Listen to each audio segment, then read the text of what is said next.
It was a cold evening in a quiet Canadian neighborhood, the kind of night where the streets were hushed under the glow of streetlights and the wind carried a chill that made people hurry home.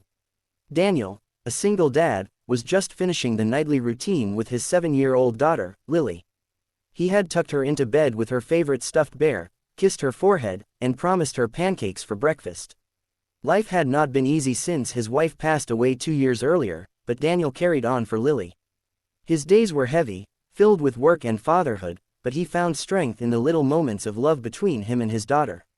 That night, just as he was settling onto the couch with a book, a sharp knock echoed through the house.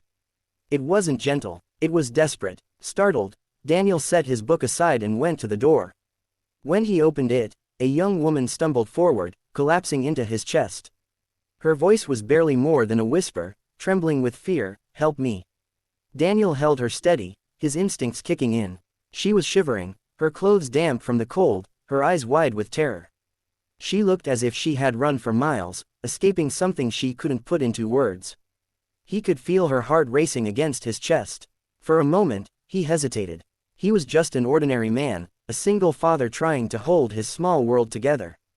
But when he glanced toward the staircase, where Lily's toy bunny sat forgotten on a step, he knew he couldn't turn this woman away. He guided her inside and gently closed the door. "You're safe here," he said softly, leading her to the couch. She wrapped her arms tightly around herself, her breathing ragged, as though she wasn't sure she could believe his words. Daniel brought her a blanket and a glass of water, his hands steady even though his heart was pounding with questions. Through tears, she finally spoke. Her name was Emily. She had been living with someone who had turned controlling and violent. Tonight, she had found the courage to run, but she had nowhere to go, no one to trust.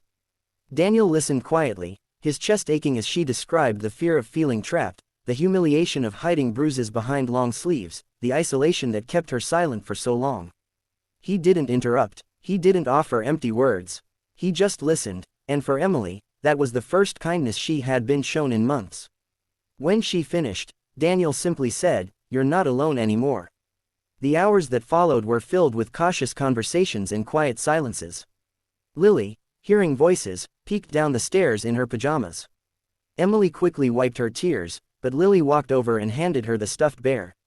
"He helps me when I'm scared," Lily whispered. Emily broke down again, holding the little bear like it was a lifeline, and in that moment, she felt something she hadn't in years: hope. Daniel knew this wasn't going to be simple. Taking in a stranger came with risk, but he also knew what it was like to be broken and in need of kindness. With measured steps, he helped Emily reach out to a women's shelter the next morning.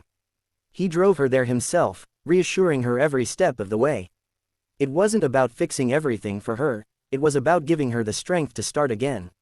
Weeks later, Emily returned to thank him. She looked healthier, her eyes brighter, her spirit lighter.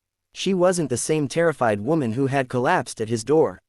She told him the shelter had helped her rebuild her life, and she owed her first step of courage to him, and to the little girl who had handed her a stuffed bear when she needed it most. Daniel realized then that sometimes the greatest act of heroism isn't grand or loud. Sometimes it's opening your door when someone knocks, choosing kindness over fear, and believing that even small gestures of humanity can change the course of another person's life. For Emily, it meant safety. For Daniel, it meant proving to his daughter that compassion is the greatest legacy you can pass on. And for anyone listening, the story carried a message that lingers: even in the darkest moments, kindness can light the way home.